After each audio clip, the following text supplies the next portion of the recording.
Hello, and welcome to The Essential Reads. My name is Isaac, and my goal is to bring to you a bunch of classic audiobooks in an easy and accessible way. If you like what I do here and you want to see more, you can support me on Patreon for as little as $1 a month, or you can just do the wonderful things here, like watch my other books, listen to my other books. I don't know what to call it on YouTube. On Spotify, on podcast platforms, you can listen to other books that I've narrated, all in wonderful... I don't know where I'm going with this, but they're good. Listen to them. We're continuing with a short story because it is a Friday, continuing with The Island of Dr Moreau by H.G. Wells. And before I make all of you click off of this video with my constant rambling, let us begin. The Island of Dr Moreau by H.G. Wells. Chapter 12. The Sayers of the Law. Then something cold touched my hand. I started violently, and saw close to me a dim, pinkish thing, looking more like a flayed child than anything else in the world. The creature had exactly the mild but repulsive features of a sloth, the same low forehead and slow gestures. As the first shock of the change of light passed, I saw about me more distinctly. The little sloth-like creature was standing and staring at me. My conductor had vanished. The place was a narrow passage between high walls of lava, a crack in the knotted rock, and on either side, interwoven heaps of sea mat, palm fans, and reeds leaning against the rock formed a rough and impenetrably dark den. The winding way up the ravine between these was scarcely 3 yards wide, and was disfigured by lumps of decaying fruit pulp and other refuge, which accounted for the disagreeable stench of the place. The little pink sloth creature was still blinking at me when my Ape-man reappeared at the aperture of the nearest of these dens and beckoned me in. As he did so, a slouching monster wriggled out of one of these places further up this strange street, and stood up in featureless silhouette against the bright green beyond, staring at me. I hesitated, having half a mind to bolt the other way I had come, and then, determined to go through with the adventure, I gripped my nailed stick about the middle and crawled into the evil-smelling lean-to after my conductor. It was a semicircular space, shaped like half of a beehive, and against the rocky wall that formed the inner side of it was a pile of variegated fruits, coconuts among others. Some rough vessels of lava and wood stood about the floor, and one on a rough stool. There was no fire. In the darkest corner of the hut sat a shapeless man of darkness that grunted, "Hey," as I came in. And my ape-man stood in the dim light of the doorway, and held out a split coconut to me as I crawled into the other corner and squatted down. I took it, and began gnawing at it, as serenely as possible, in spite of certain trepidation and the nearly intolerable closeness of the den. The little pink sloth creature stood in the aperture of the hut, and something else, with a drab face and bright eyes, came staring over its shoulder. "Hey," came out of the lump of mystery opposite. "It is a man." "It is a man," gambled my conductor. "A man! A man! A 5-man, like me!" "Shut up," said the voice from the dark, and grunted. I gnawed my coconut amid an impressive stillness. I peered hard into the blackness, but could distinguish nothing. "It is a man," the voice repeated. "He comes to live with us." It was a thick voice, with something in it, a kind of whistling overtone that struck me peculiar, but the English accent was strangely good. The ape-man looked at me as though he expected something. I perceived the pause was interrogative. He comes to live with you, I said. "It is a man. He must learn the law." I began to distinguish now a deeper blackness in the black, a vague outline of a hunched-up figure. Then I noticed the opening of the place was darkened by 2 more black heads. My hand tightened on my stick. The thing in the dark repeated in a louder tone, "Say the words." I'd missed its last remark. Not to go on all fours. That is the law. It repeated in a kind of sing-song. I was puzzled. Say the words, said the Ape-man, repeating. And the figures in the doorway echoed this, with a threat in the tone of their voices. I realized that I had to repeat this idiotic formula. And then began the insanest ceremony. The voice in the dark began intoning a mad litany, line by line, and I and the rest to repeat it. As they did so, they swayed from side to side in the oddest way, and beat their hands on their knees. I followed their example. I could have imagined I was already dead and in another world. That dark hut, these grotesque dim figures just flecked here and there by a glimmer of light. And all of them, swaying in unison and chanting, Not to go on all fours, that is the law. Are we not men? Not to suck a drink, that is the law. Are we not men? Not to eat fish or flesh, that is the law. Are we not men? Not to claw the bark of trees, that is the law. Are we not men? Not to chase other men, that is the law. Are we not men? And so, from the prohibition of these acts of folly, onto the prohibition of what I thought then were the maddest, most impossible, and most indecent things one could well imagine, a kind of rhythmic fervour fell on all of us. We gabbled and swayed faster and faster, repeating this amazing law. Superficially, the contagion of these brutes was upon me, but deep down within me, the laughter and disgust struggled together. We ran through a long list of prohibitions, and then the chant swung round to a new formula. His is the house of pain. His is the hand that makes. His is the hand that wounds. His is the hand that heals. And so on for another long series, mostly quite incomprehensible gibberish to me about him, whoever he might be. I could have fancied it was a dream, but never before have I heard chanting in a dream. His was the lightning flash, we sang. His is the deep salt sea. A horrible fancy came into my head that Moreau, after animalizing these men, had infected their dwarfed brains with a kind of deification of himself. However, I was too keenly aware of the white teeth and strong claws about me to stop my chanting on that account. His are the stars in the sky. At last, the song ended. I saw the ape-man's face shining with perspiration, and my eyes, being now accustomed to the darkness, I saw more distinctly the figure in the corner from which the voice came. It was the size of a man, but seemed covered with dull grey hair, almost like a sky terrier. What was it? What were they all? Imagine yourself surrounded by all the most horrible cripples and maniacs it is possible to conceive, and you may understand a little of my feelings with these grotesque caricatures of humanity about me. He is a five-man, a five-man, a five-man, like me, said the ape-man. I held out my hand. The grey creature in the corner leant forward. Not to run on all fours, that is the law. Are we not men? He said.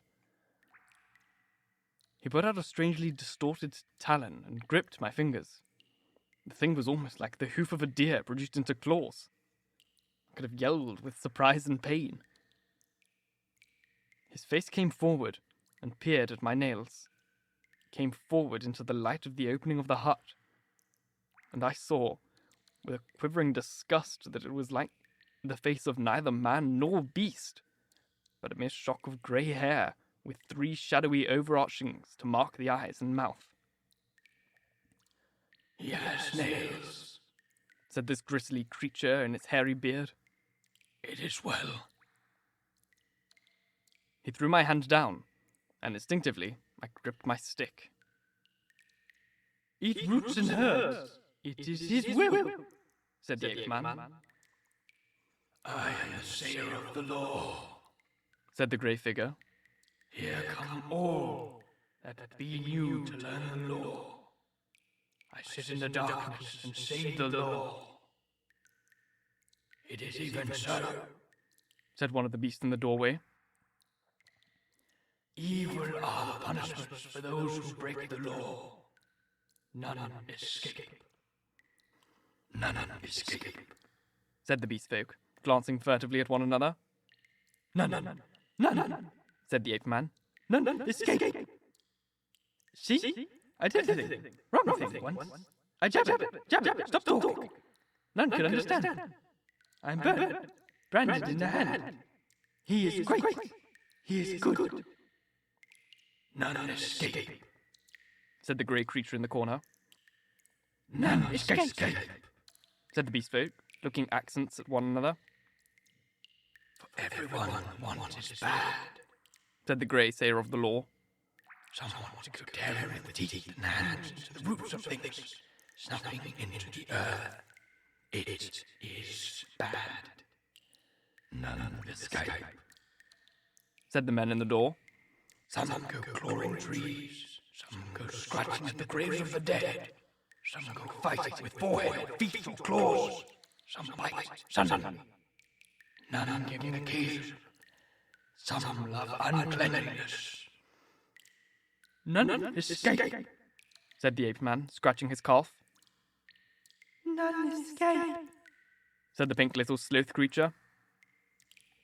Punishment is sharp and sure, therefore learn the law. Say the words.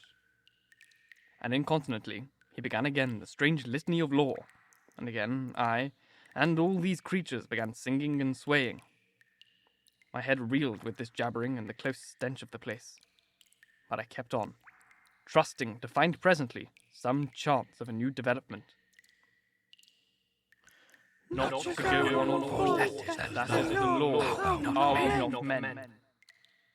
We were making such noise that I noticed nothing of a tumult outside until someone, whom I think was one of the two swine men I had seen, thrust his head over the little pink sloth creature and shouted something excitedly. Something I did not catch. Incontinently, those at the opening of the hut vanished. My ape-man rushed out. The thing that had sat in the dark followed him. I only observed that it was big and clumsy and covered with silver hair, and I was left alone. Then, before I reached the aperture, I heard the yelp of a staghound. In another moment, I was standing outside the hovel, my chair rail in my hand, every muscle of me quivering. Before me were the clumsy backs of perhaps a score of these beast people, their misshapen heads half hidden by their shoulder blades. They were gesticulating excitedly. Other half-animal faces glared interrogation out of their hovels. Looking in the direction in which they faced, I saw, coming through the haze under the trees beyond the end of the passage of dens, the dark figure and awful white face of Moreau. He was holding the leaping staghound back, and close behind him, Montgomery, revolver in hand. For a moment, I stood horror-struck. I turned and saw the passage behind me blocked by another heavy brute, with a huge grey face and twinkling little eyes advancing towards me. I looked round and saw to the right of me, and half a dozen yards in front of me, a narrow gap in the wall of rock through which a ray of light slanted into the shadows. "Stop!" cried Moreau as I strode towards this, and then, "Hold him!" At that, first one face turned towards me, then the others. Their bestial minds were happily slow. I dashed my shoulder into a clumsy monster who was turning to see what Moreau meant, and flung him forward into another. I felt his hand fly round, clutching at me and missing me.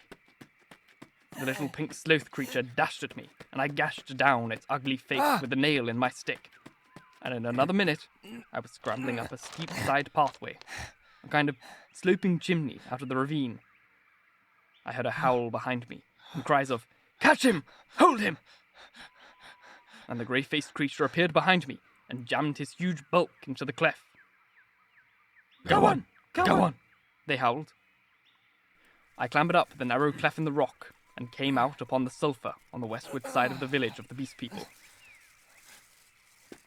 That gap was altogether fortunate for me, for the narrow chimney, slanting obliquely upward, must have impeded the nearer pursuers. I ran over the white spaces and down a steep slope through a scattered growth of trees, and came to a low-lying stretch of tall reeds, through which I had pushed into a dark, thick undergrowth that was black and succulent underfoot. As I plunged into the reeds, my foremost pursuers emerged from the gap. I broke my way through this undergrowth for some minutes. The air behind me and all about me was soon full of threatening cries. I heard the tumult of my pursuers in the gap of the slope, and then the crashing of reeds, and every now and then the crackling crash of a branch. Some of the creatures roared like excited beasts of prey. The staghounds yelped to the left.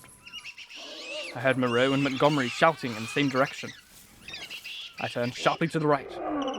It seems to me, even then, that I heard Montgomery shouting for me to run for my life. Presently, the ground gave, rich and oozy, under my feet. But I was desperate, and went headlong into it. Struggled through knee-deep, and so came to a winding path among tall canes. The noise of my pursuers had passed away to my left. In one place, 3 strange, pink, hopping animals, about the size of cats, bolted before my footsteps. This pathway ran uphill, across another open space covered with white incrustation, and plunged into a canebrake again. Then suddenly it turned parallel, with the edge of a steep walled gap, which came without warning, like the ha-ha of an English park. Turned with unexpected abruptness. I was still running with all my might, and never saw this drop, till I was flying headlong through the air. I fell on my forearms and head among thorns, and rose with torn ear and bleeding face. I had fallen into a precipitous ravine, rocky and thorny, full of hazy mists which drifted about me in wisps, and with a narrow streamlet, from which this mist came meandering down the centre. I was astonished at this thin fog in the full blaze of daylight, but had no time to stand wondering then. I turned to my right, downstream, hoping to come to the sea in that direction, and so have my way open to drown myself. It was only later that I found I had dropped my nailed stick in my fall. Presently, the ravine grew narrower for a space, and carelessly I stepped into the stream, and jumped out again pretty quickly, for the water was almost boiling. I noticed too there was a thin sulphurous scum drifting upon its coiling water. Almost immediately came a turn in the ravine, and the indistinct blue horizon. The nearer sea was flashing the sun from myriad facets. I saw my death before me, but I was hot and panting, with the warm blood oozing out on my face and running pleasantly through my veins. I felt more than a touch of exultation, too, at having distanced my pursuers. It was not in me then to go out and drown myself yet. I started back the way I had come. I listened. Save for the hum of gnats and the chirp of some small insects that hopped among the thorns, the air was absolutely still. Then came the yelp of a dog, very faint, and a chattering and gibbering, snap of a whip, and voices. They grew louder, then fainter again. The noise receded up the stream and faded away. For a while, the chase was over. But I knew now how much hope of help for me lay in the Beast People. Thank you so very much for listening. If you enjoyed, please like, comment, share, all that jazz. And if you really enjoyed, do subscribe because there's more to come. And if listening on podcast, please leave a review as it's the easiest way to get this in front of as many people as possible. And if you want to support me in still a further way, you can go to the Patreon, where for as little as $1 a month, you'll have access to exclusive audiobooks, and you'll be able to directly contribute to me paying rent and buying food in our disgusting capitalistic hellscape of a planet that we live upon. But that's all from me today. So once again, thank you very much for listening, and until next time, bye-bye.